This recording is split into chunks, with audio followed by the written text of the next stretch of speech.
I'm Cindy Drozda, and I'm here today to talk about my Vortex tool and the pyramid or point tool. Good. Thank you very much, Todd, for sound looks good. And yeah, we like to have sound. Great.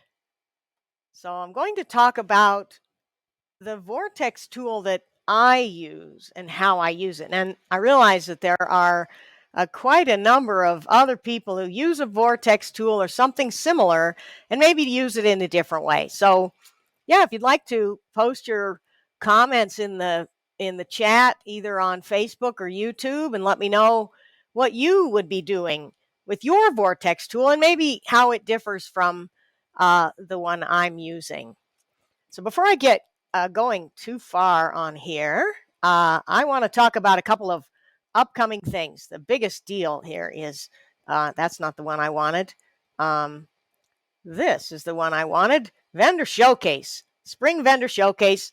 And you can sign up on my website or on the website of any of the other 5 people involved with Vendor Showcase. I'm going to give you a little tour of my website here, and maybe we'll get rid of that one.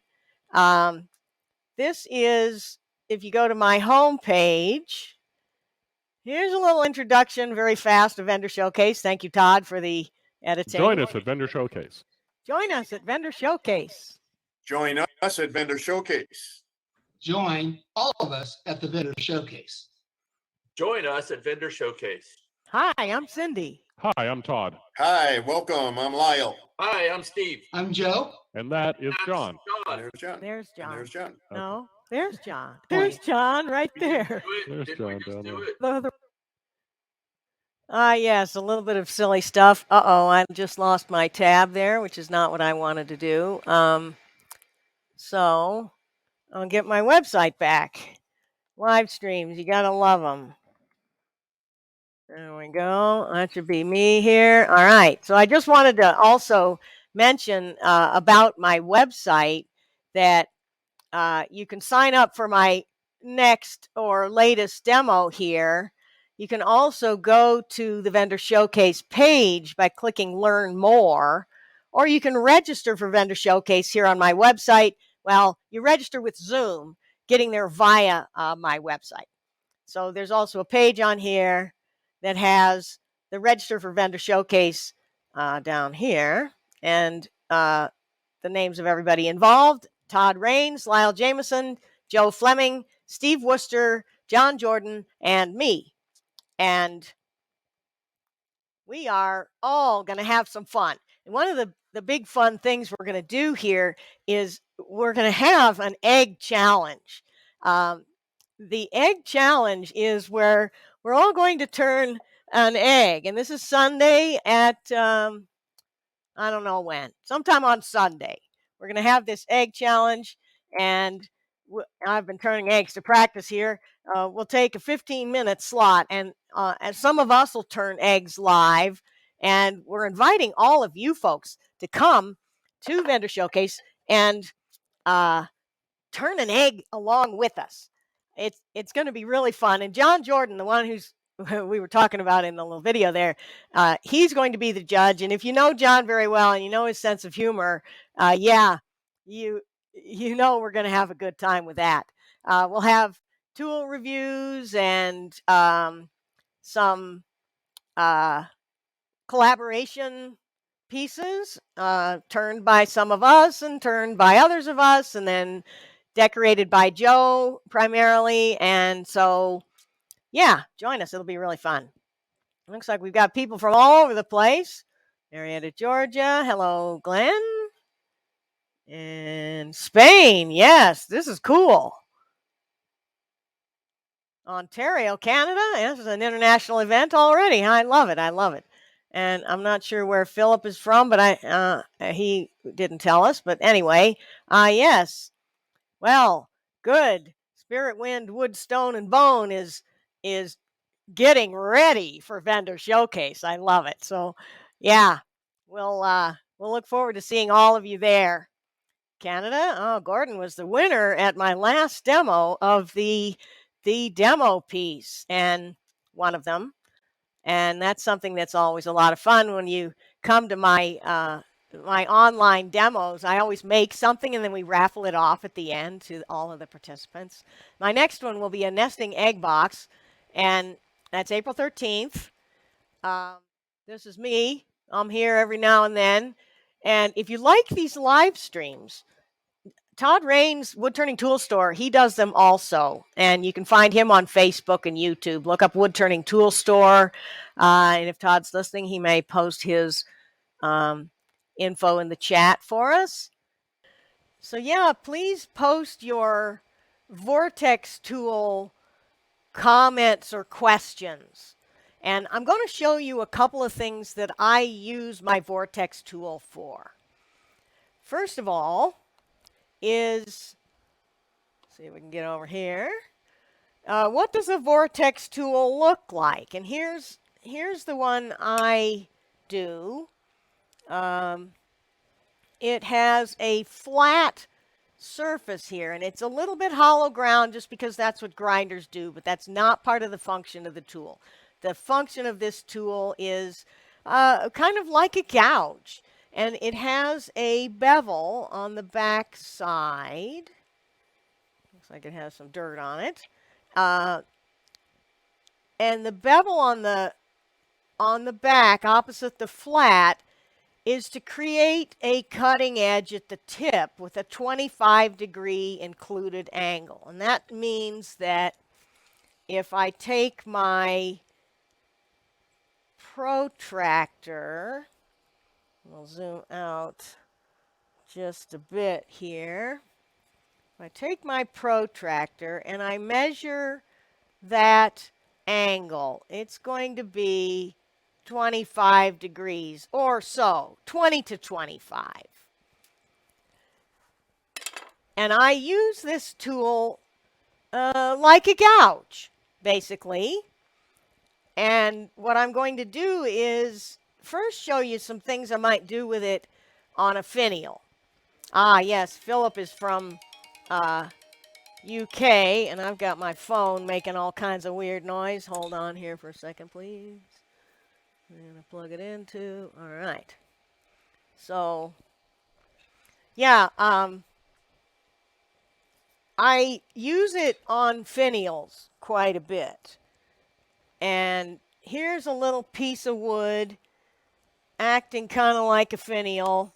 And I'll usually be running the lathe on full speed to turn a finial. And I'll use my spindle gouge here. This is my finial gouge, and I'm not actually highlighting that one today, but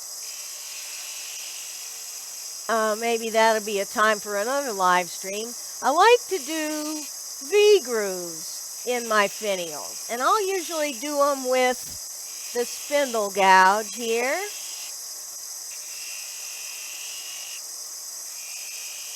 And this spindle gouge has a 40-degree cutting bevel angle. So it isn't going to, even if I maybe try to make a skinnier V here with this one, it isn't going to get into as tight of a V groove as I might want for some of the details on my finial. You see, if we get into too tight of a V groove, it's going to get to where both the bevel and the wing on the gouge are contacting the wood at the same time. So if I get the Vortex in here, with its 25-degree bevel angle, I can get a much skinnier V groove. I'm going to cut this piece off here in a second, so I'll show you over here. With the Vortex, notice I'm using it pretty much the same way. I'm using it like a gouge, cutting with the tip, and I'm making very light cuts, and this will get me some pretty skinny, fine V grooves. And sometimes I like to put a stack of little discs in of finial, and I'll do that with the Vortex. Turning the V grooves with it like this. Now, to talk more about the presentation of this tool, let's zoom out just a bit for a moment. I'm presenting the tool with that flat side there, either at the 9 o'clock or the 3 o'clock position. I'm not going in to make a V groove with the flat pointing up at the ceiling and just pushing it straight in like a scraper. I'm using it like the tip of a gouge. It's actually cutting like a gouge would cut. And because of its 25-degree bevel angle, it'll get into a tighter place. Now, sometimes what I use that for is, let me do a few more details here. We'll just, because I can't stand having tear out, we'll just clean up that one and that one. And I actually didn't finish this V groove. So if I were doing another detail I like to do on a finial here, I'm going to make that onion bulb shape. And this live stream here, this is live, and I want to hear from you what you'd like to see me do, or a question you might have, or if you use a Vortex tool. This is what today's live stream is about, is the Vortex. And if you use this tool, I'd love to hear from you about the ways you use it. So go ahead and put your questions in the comment section there, whether you're on Facebook or YouTube. So I'm making a bead here, and I'm rolling the bead down up against the shoulder here. And when I get in there, you can kind of see right now I've kind of got a blob of wood there that I maybe don't want. And I can take the Vortex and I can actually swing the handle and use it like a gouge to clean up those messy bottoms between beads. So that's a big thing that I like to use it for, is cleaning up V bottoms in between beads or next to a bead. Yes, so let me talk about the Vortex again here. I did not, and my mistake, mention the diameter of this one. It's a 1/4 inch, 6 mil. Well, it's a little bit over a quarter, but that's basically it. So this is the size that I use of a Vortex tool, and the included angle at the tip, which is the cutting edge, is a 25-degree angle. Measured, if I was going to measure it with the protractor, I've got my protractor on the flat side and that bevel angle 25 degrees, 20 to 25 degrees. Okay, really good question here. What are the advantages of this over a skew? Not really much, if anything. The thing about this that's different is the 25-degree bevel angle. A lot of time, your skew won't have that skinny of a bevel angle because it makes it grabby when you're using it like a skew.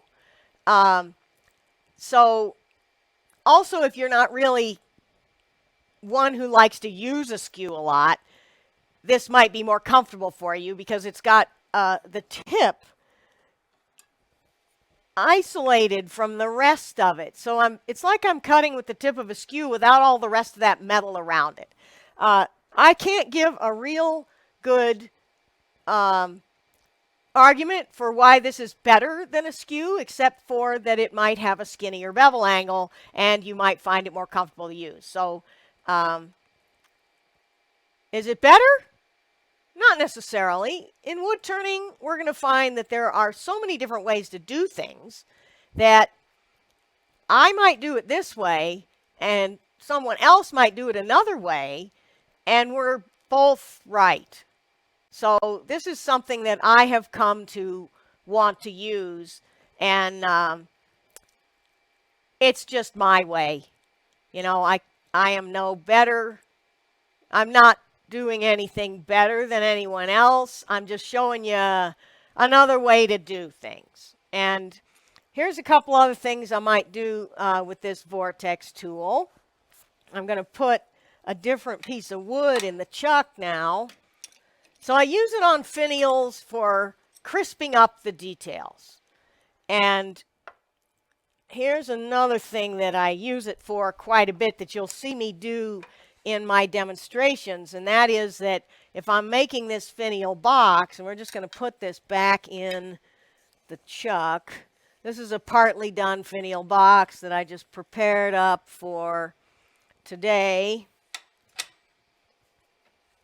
And what you see here is that I marked on my waist block, I marked where the number 1 jaw is on the chuck so that I can try to get the piece back in the chuck fairly well centered up. So is this Vortex tool made from an old spindle gouge? It could be. This particular one is made from a piece of round stock like this. This is just a piece of Thompson 1/4 inch blank is what it is. It's a blank that I got from Thompson Tools, and it's 10V steel, which helps a lot because this tool's use ends up with it. I'm just using the very tip, right? So that little tiny bit of metal can get dull fast. So I think 10V is a better choice for a tool like this than M2 or M42 steel, but that'll work as well. I originally made these from an old spindle gouge, yes, but now I make them from a piece of stock. So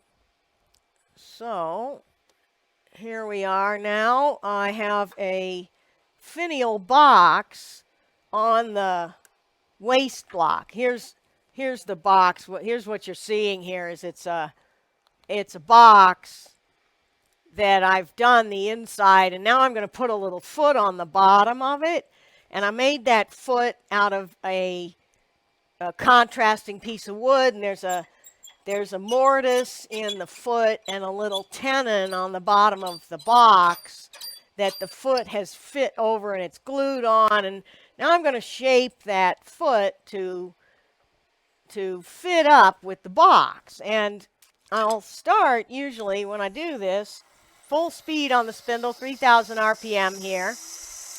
I'll start true it up by making V-groove cuts with my spindle gouge. I could start this with the Vortex if I wanted to, but typically I won't because I want to save the edge on the Vortex for finer details. And when I'm making this cut here with my spindle gouge, as I push the tool into the cut, I'm going to end up with a meeting of the two parts right in a crisp V. And you can see that I didn't get this one glued on completely perfectly, but I'm going to explain what's happening here. With the spindle gouge and its 40-degree bevel angle, I'm trying to make this cut here to shape the foot to the bottom of the box. And if I have the flute in the perfectly 9 o'clock position here and the tip of the gouge touching first, then I'll get right to the bottom of that V, no problem. But I don't want to touch the gouge to the surface of the box because it'll make damage it's hard to recover from. If I have the flute open a little bit even, then this bottom wing will touch the box. If I have the flute closed more, then the top wing will touch, and it'll make a big old spiral groove up the side of the box. So the Vortex, without having a flute or wings that can touch and grab, will get in here really nicely right in. And you'll notice here, I'll get this zoomed out a bit more here so you can see how the handle of the tool is going. I've got the handle swung away and I'm engaging the cut and swinging over to make actually a curved cut like a bead with this Vortex. So I've got the handle swing creating curve here, right up into that little skinny opening. Something that my spindle gouge, which has a grind on it that's very versatile, universally versatile, wouldn't do as well. So for sharpening the Vortex, is it similar to detail gouge, then hone the flat with diamond card? Let me answer multiple parts of that question. First of all, don't get me started on the term detail gouge. My finial gouge that I was just using here, I am going to sharpen on a 400 grit CBN wheel and right off the grinder to the wood. I don't actually hone my spindle gouges or bowl gouges, but some people do. So, okay, so just to clear that up, I will now just show you how I sharpen the Vortex. It is not, in my case, the way that I sharpen my spindle gouge. Really not at all. Because, let me get set up here. I don't do this at the lathe, but this is just for the sake of cameras here. I've got a hone here, a flat diamond hone, and I'm too far. I'm going to take my Vortex and just hone the flat. I don't, unless I drop it on the floor and need to redo the bevel on there, I don't sharpen or hone that bevel. I use my 400 grit grinding wheel and then I hone the flat surface. And I'm going to do that. Actually, well, this is good. This is good. I usually have the stone pointed the other way, like this way. Either way. 600 grit. And I'll put a little bit of honing lubricant on there. This is the trend honing lubricant. That's what I like to use. Very low viscosity lube works the best. And I'm going to take the tool and put the flat right down, put pressure over the tip with my finger, and move the tool back and forth. And if you watch me here, I'm going to get back over there. If you watch my body here, I am holding the tool in my hands, locked, and I'm rocking my weight back and forth to move the tool on the stone. The flat is firmly down on the stone there. And you can see it there, firmly down on the stone, and I'm pushing back and forth. While we're here, let's talk about the pyramid tool for a second, which is not really similar in the use that I have for it, but I sharpen it in the same kind of setup. So the pyramid is a three-faceted point tool. I may come back to this if someone asks again, but I want to just show you on this tool how I'm going to sharpen the pyramid. I'm going to take the same diamond card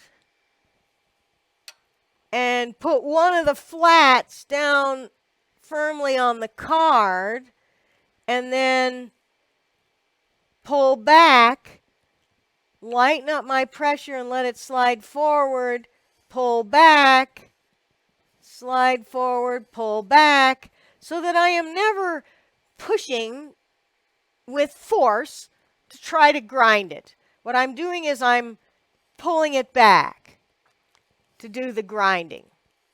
Pulling it back. If I try to push, the way the human body tends to work, I'm very likely to end up rocking the tool, which isn't the end of the world, but it's not what I want.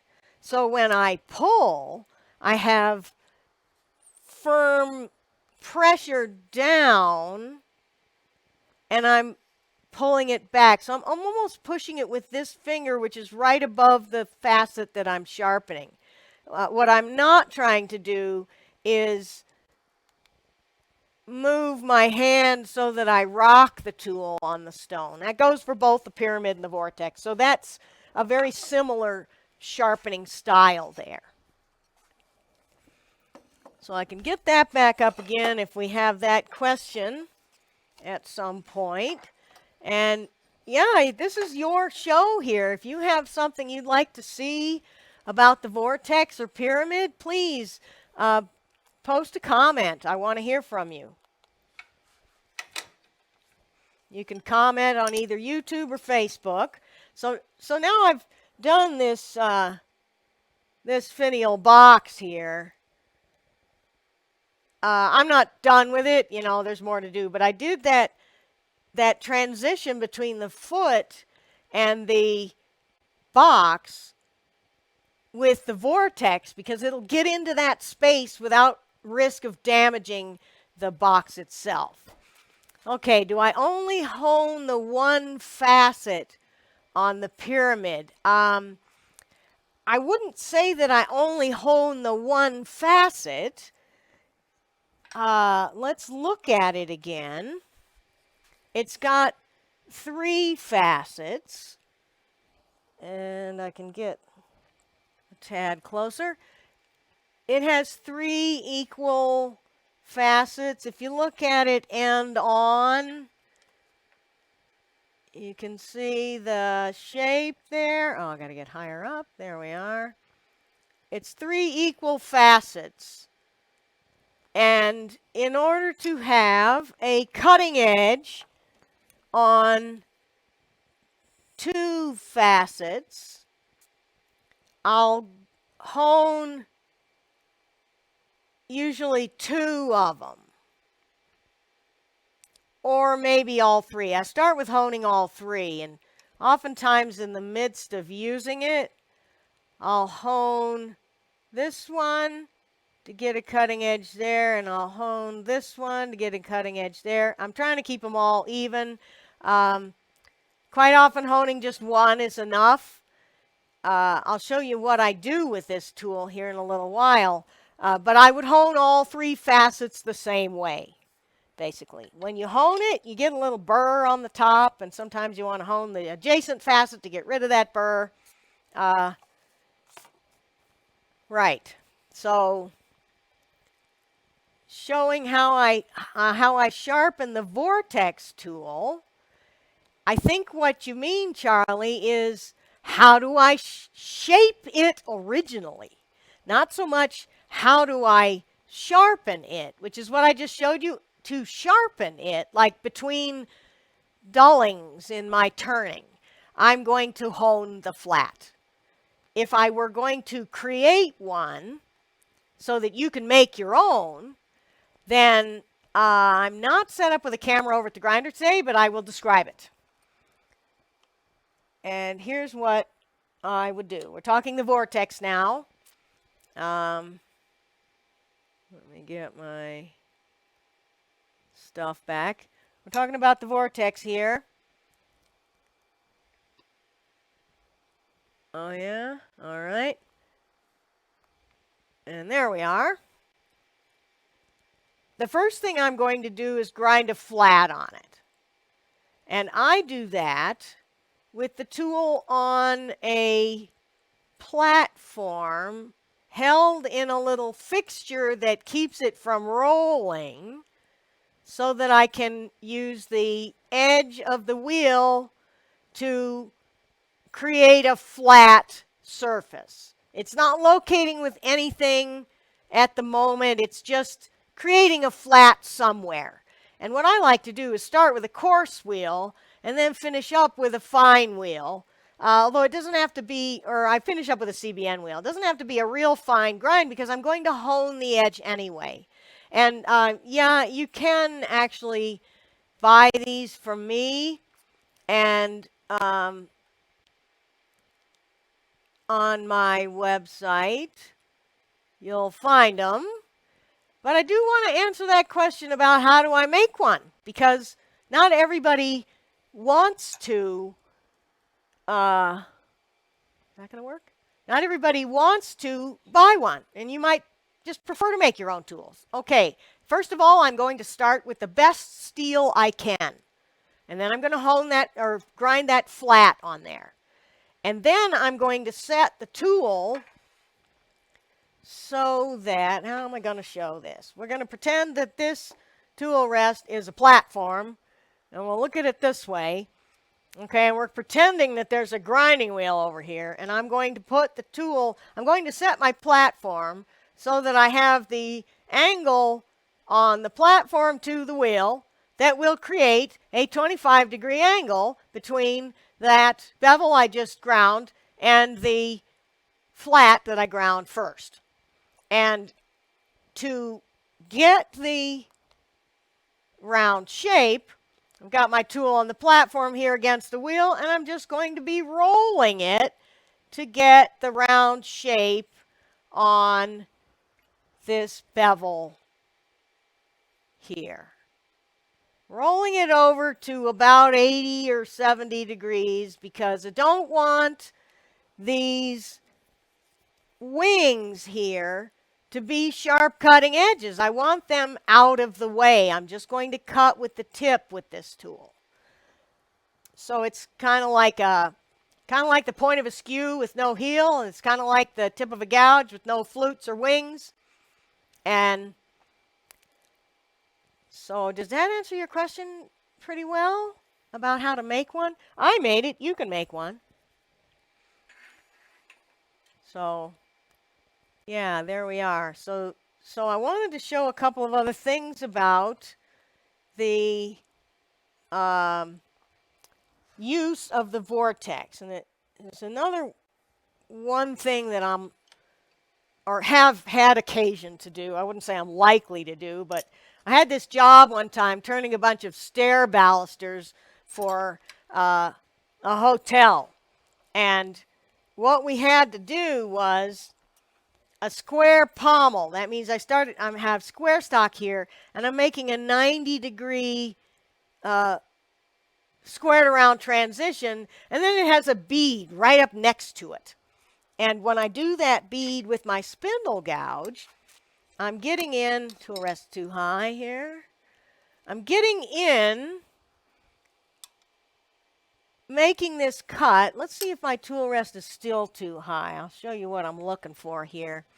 I'm looking for a better position of it, for one thing. There we are. Looking for when the tool is level on the rest, I want the tip right on center. Well, you can see that that tip is a lot higher than center. So I need to lower my tool rest. And tool rest height, you know, that's all a kind of a subjective thing. One person's going to like it one way, another person's going to like it another way, and you can accommodate yourself. But just as a basic, where do I start? That's going to be it. And we'll get back over here now. And when I'm making this bead, I'm rolling this bead. Let's turn the lathe on and do some of that.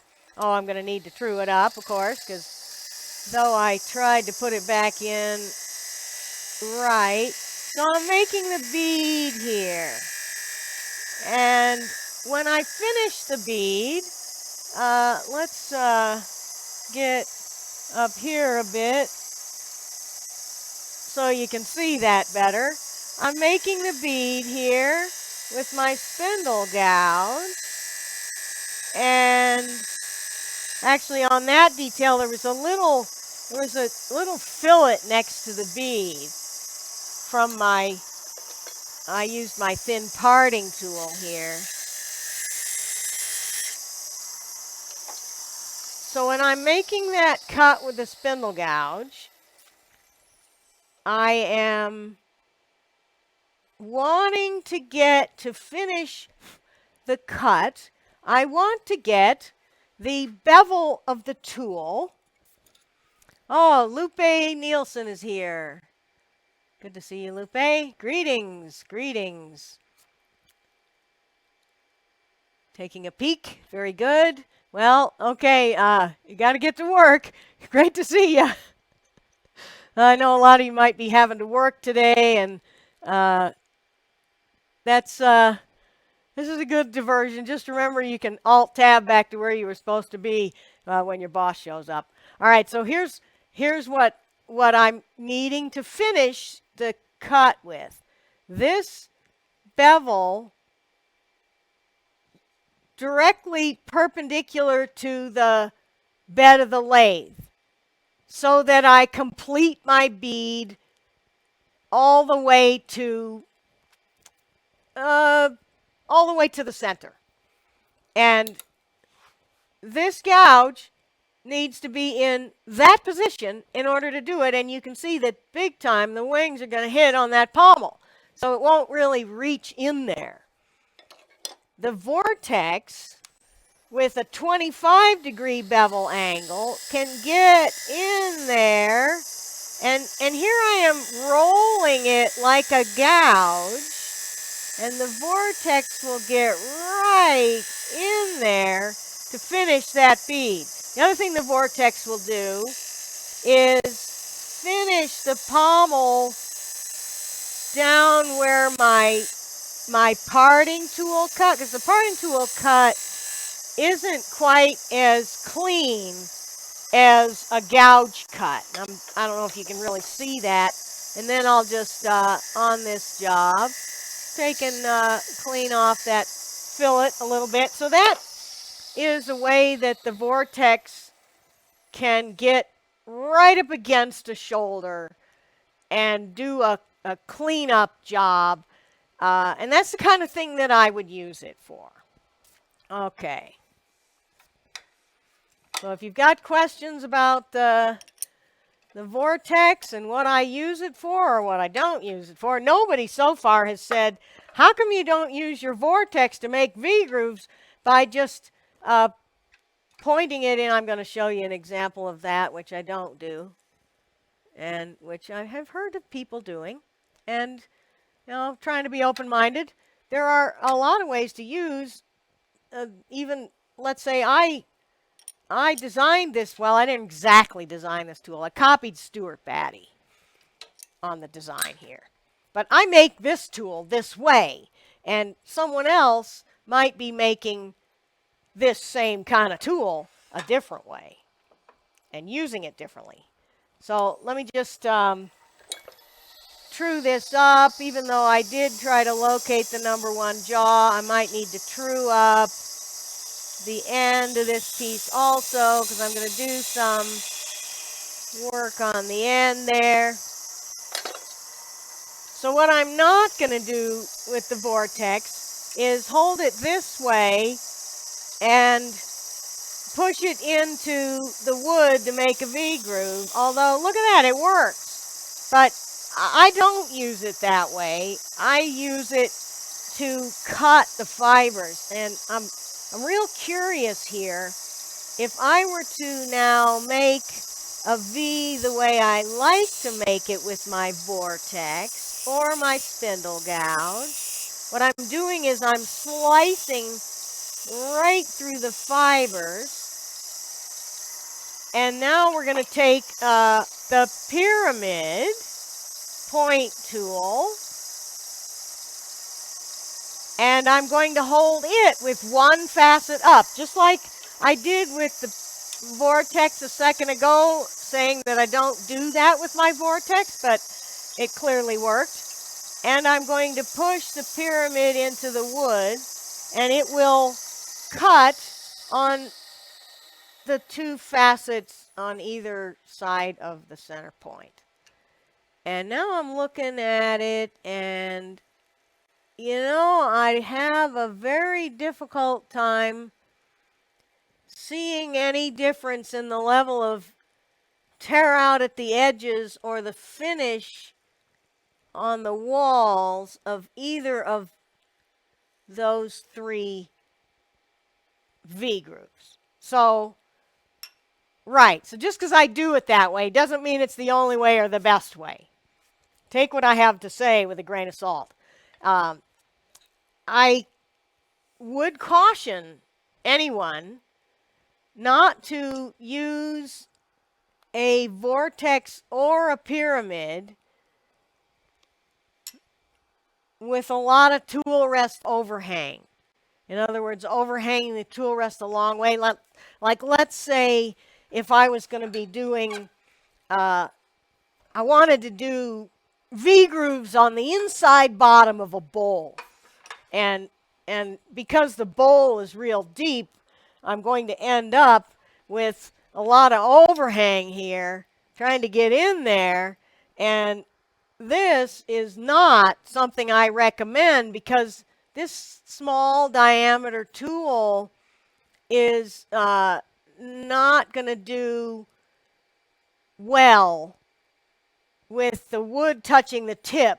There's a lot of room for chatter and vibration here, and it can catch and possibly bend and or break the tool. So I really don't recommend using this kind of tool with any amount of tool rest overhang.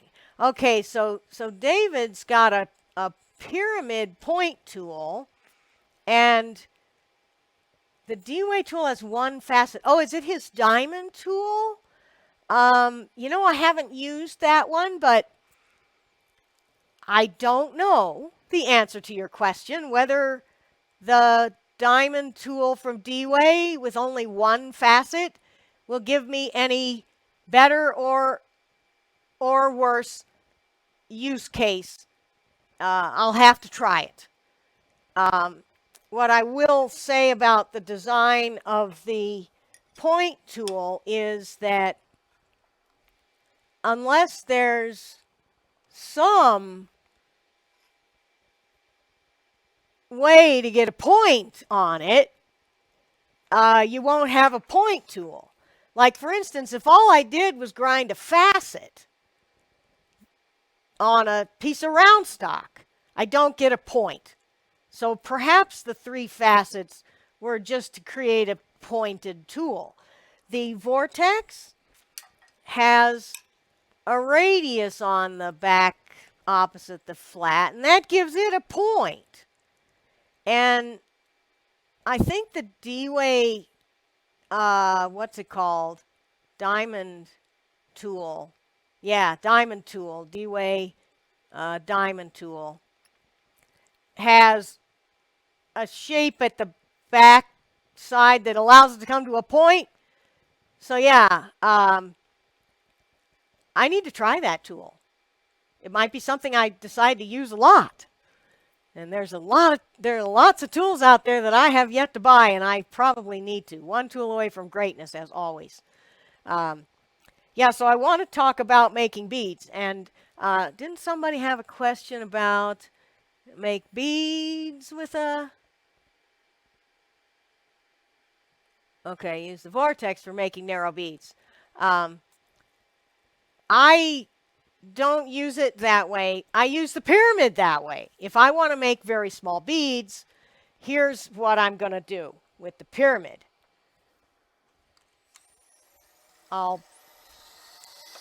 make first a couple of V grooves to define the parameters of my bead, and then I will roll the tool up to create the bead shape. And I'm trying to keep the bevel, if you will, of that facet engaged so that I get a good clean cut on the whole roundness of the bead. Let's look at that over here. Gotta get back there.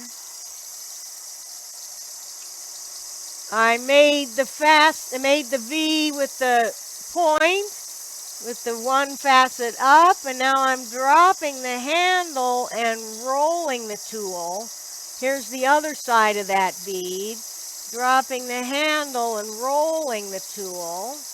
And sometimes I have to, or dropping the handle and swinging is what I really mean.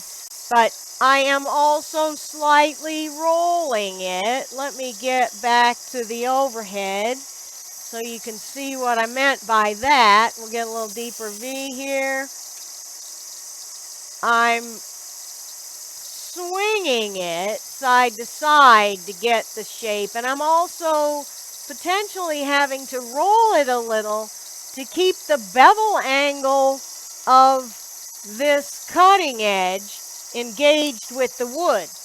And there's another thing that I have never done with this that someone was just telling me they do, and that is they use it for shaping acrylic or resin. And that would be, we're going to find the bevel rubbing cut here, and I'm using this wing of the pyramid like the wing of a gouge. And why would this be particularly better for resin? My take on it is that it's because it's got a much more obtuse bevel angle than your typical gouge or spindle roughing gouge or bowl gouge that you might be using for planing.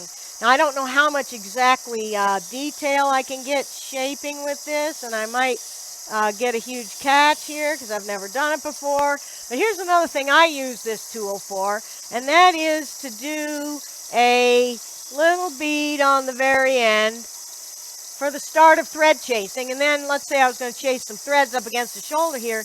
I'll do the relief cut with this tool also. And then I suppose, now that I know I can do it, see, sometimes I don't know I can do something until somebody says something. Oh, don't touch this point to that edge there, because it's gonna grab. I didn't mean to do that. Can I get that cleaned up? Well, yeah, I can actually do quite a lot with this point tool now that I have it in my hand. And here's another thing I wanted to show you can do with it. And that is, let's get our comment. Can I get it out there? I'm going to have to go back up here. Okay. So I'm ready for the next question now, if anybody wants to talk about this. Oh, and thank you, Mark, for the compliment there. Very nice of you. All right, so Norway, yes, thank you for joining in from Norway. Do I know of a good alternative to the Stuart Betty grinding platform? We can't find it anywhere. I don't. There used to be a decent alternative called Reed Gray. I forget what he called it. Anyway, he had this indexable rest that was cut out to go up against the side, around the sides of the wheel. Now, he doesn't make that anymore either. We're hoping that Stu will go back into production. He promised he would.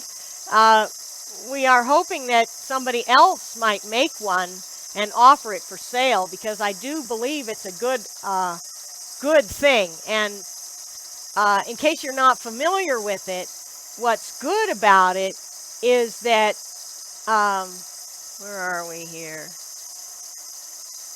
Oh, okay, there's another one. What's good about it is that it pivots with a trunnion. I'll show a video that might kind of give you an idea about that. Do I still use the Vortex on center when adding details to a finial? Yes, I do. I showed that at the very beginning, and what I'm going to be doing with it is using it like a skinnier gouge to get in between fine details. I don't so much use it for adding the details as I do for finishing them, crisping them up, crisping up V-groove bottoms and things. So here's the scoop on Stu. Good to see, good to see. Rumors are, well, you know how rumors go. So I hope he does. It's going to be a good thing to have back in stock. And yeah, keep bugging him about it. So Charlie's going to make one of those Vortex tools, and you know, I encourage any of you also to, and we could talk a bit here about how do I make a pyramid tool, and this is something fun. In fact, I just did a demo on machining metal, and making a jig to make a pyramid was part of the discussion. When I grind to shape my pyramid, I use a piece of hexagonal stock that has a hole drilled in it for the tool stock and a set screw to hold the tool in there. And I put that on the grinder platform, usually up against a fence, so that I get the hollow grind going this way instead of this way. The hollow grind, I mean the curve from the edge of the wheel, which is always going to happen when you have a round grinding wheel. So this is how I do it. But oh, look at this option here. This is so cool. Somebody at one of my follow-up sessions mentioned this idea. A plumbing fitting with the tool in a handle. And I made this tool able to come out of the handle, but you could as easily glue it in. And what I'm going to do is use this plumbing fitting the same way I would use hex stock on the grinder platform to get these 3 equally spaced facets. So that's how I make a pyramid tool. And, well, and that's how you can make one too. Watch my video and you'll know how to make your own little fixture there. Okay, so what was I about to do here? Yep, I wanted to show you about another thing I might do with the pyramid. Beads on the end grain. And that's the thing about the pyramid that's kind of useful and unusual. If you're using your spindle gouge to make beads, you're probably not going to be able to use the same technique to make a bead on a flat piece of end grain like this, or even a rounded piece of end grain. So here's what I'll do with the pyramid. Well, let's show the start of it. I will have one facet up so that when I push it into the wood, I get a V groove. Oh, right. I get a V groove, and we'll make another one next to it, like I did before, and then same method, I'll swing the handle, drop the handle a bit, and also, if needed, roll the tool so that I keep that cutting edge engaged and create the round bead. We'll do this one here.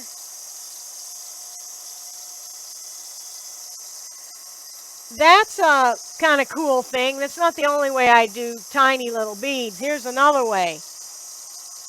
I'll take 2 V grooves, and then I'll just make a facet chamfer on the corner. And then I'll get a little piece of sandpaper in there to create a round shape to it. So, I can do that with the point of a skew as well. Okay, so a pyramid from a round skew? Yeah, because a round skew is just our piece of round stock. So yeah, you regrind any kind of piece of round stock. Here's another tip you can use, is you buy one of my Vortex tools, let's just say, and you can grind a pyramid on the other end of it because it's a long enough tool. Or buy a piece of 1/4 inch stock from Doug Thompson and put a Vortex on one end and a pyramid on the other. Okay. And if you don't hone the 3 faces, then you have a concave edge. Yes, absolutely right. And what I was describing about it was, turn the lathe off here if I'm just going to be talking. Let's say we have the tool ground. Well, it'll be ground with a facet against a grinding wheel. Pretend this is my grinding wheel. I'm grinding it on the edge of the wheel like this. This is going to give me hollow grind in this direction, which is harder to hone out in my experience. But if I were only using the very tip and I wasn't trying to roll beads with it, maybe I'd be fine with that. The way that I do it is, let's say I have a little fence, and we'll go over here and we'll use the chuck as our dummy grinding wheel, if you will.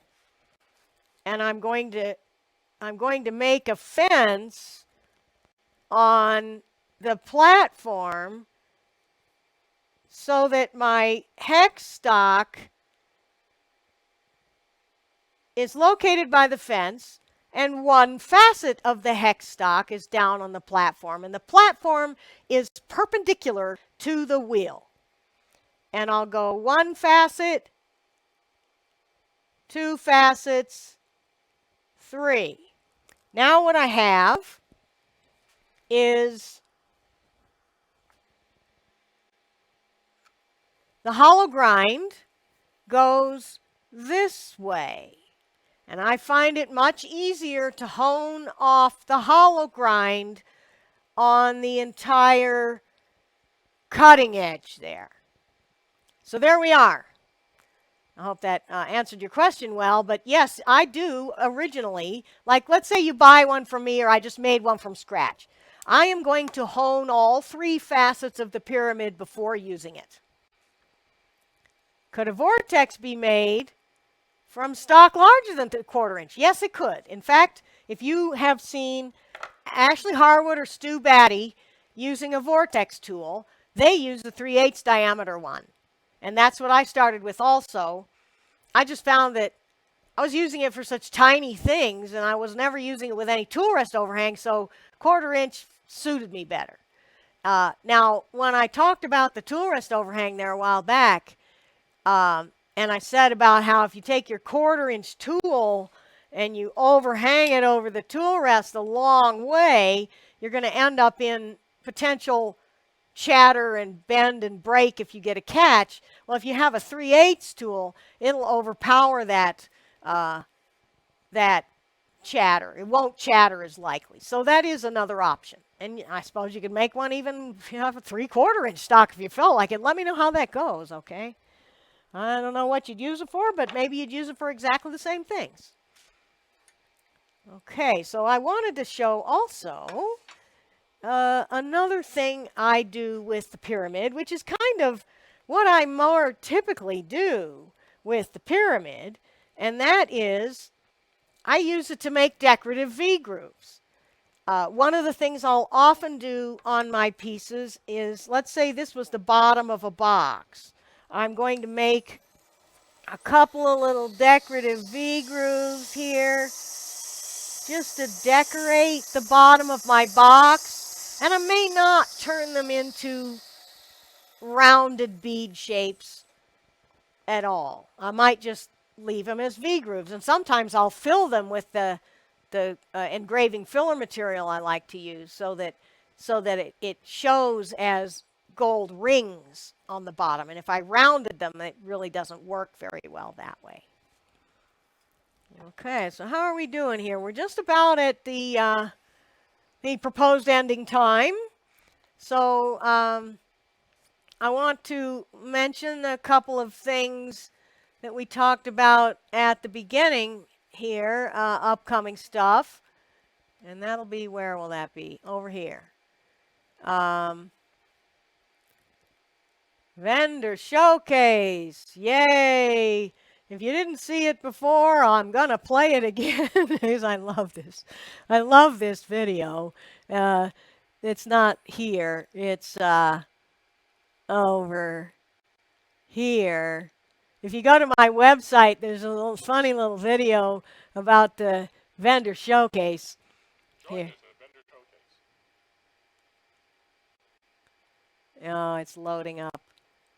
It'll be there. Anyway, Vendor Showcase is free and it's fun, and we're going to have an egg challenge. You can turn your egg ahead of time. You can turn along with us on Sunday. There will be prizes. It looks like, for some reason, Join Us at Vendor Showcase is not very happy about having to play.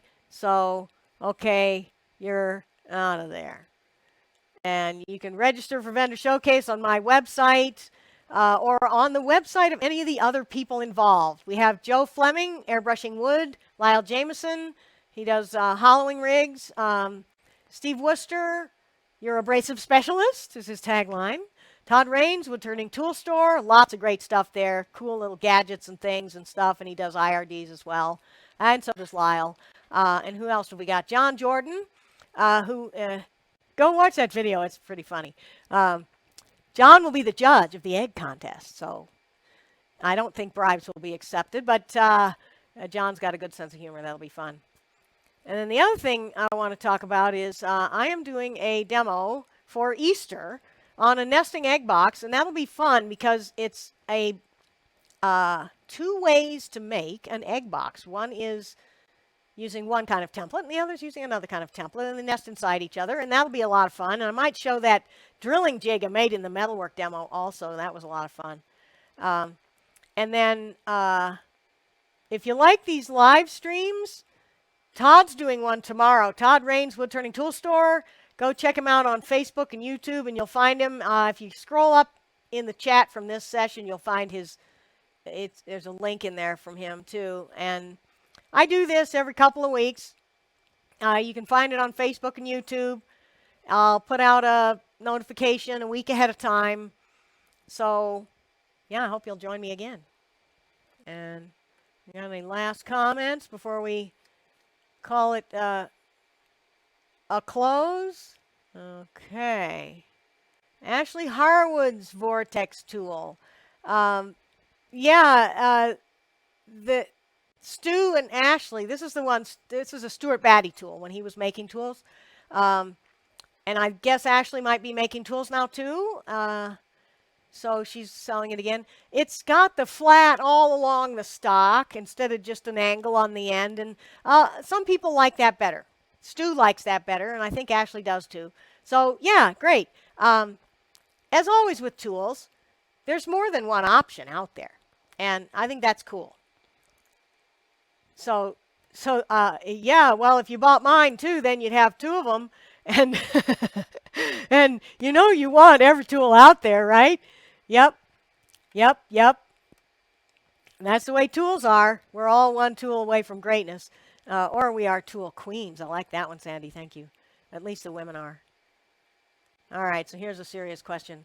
When I use the hexagonal sharpening jig with the pyramid, how do I orient the tool and the jig precisely the same way every time? Well, here's the deal. I don't do that every time I sharpen it.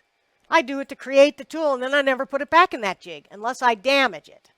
In which case, I will try to get it close by taking the tool in the jig over to the grinder without it running and put it up against the grinding wheel and get it in place and tighten the set screw.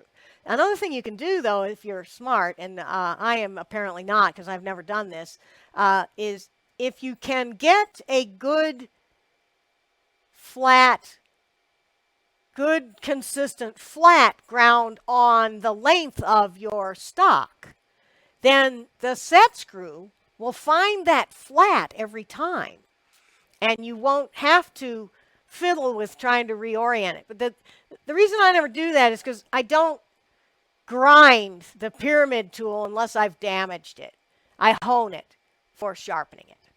But that's the explanation of how you get it to orient precisely. Is I kind of really don't. If I'm orienting it in that jig again, it's because I broke it and I damaged it, dropped it on the concrete. The point's damaged. I'm going to have to take a lot off anyway.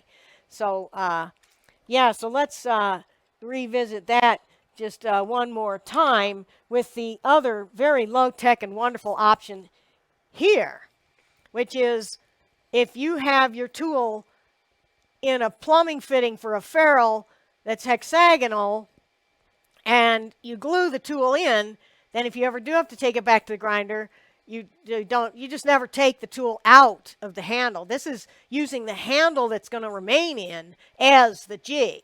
Whereas what I'm doing is I make tools, right? So I'm going to make a tool and then I'm going to take it out of the fixture and send it off or put it into a handle, but I don't have a finished tool here. It is much easier to use that longer piece of hex stock than it is to use that short little plumbing fitting, but it does work.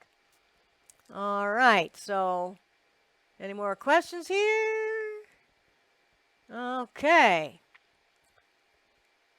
Okay, yeah, high-speed steel bars to make tools. I recommend that you, unless you're in another country and you can't get them there, buy from Doug Thompson because 10V holds an edge a lot longer. So if you can get a bar from him to make your tools out of, it may cost more, but you're going to end up with a better tool. And that's what I use for all of my tools. And thank you all for the kind words in the comments and for joining me here today. I've had a good time showing you about my Vortex and my pyramid, and hopefully I got all your questions answered, and hopefully I will see you next time. Like the VMix guy always says, stream you later.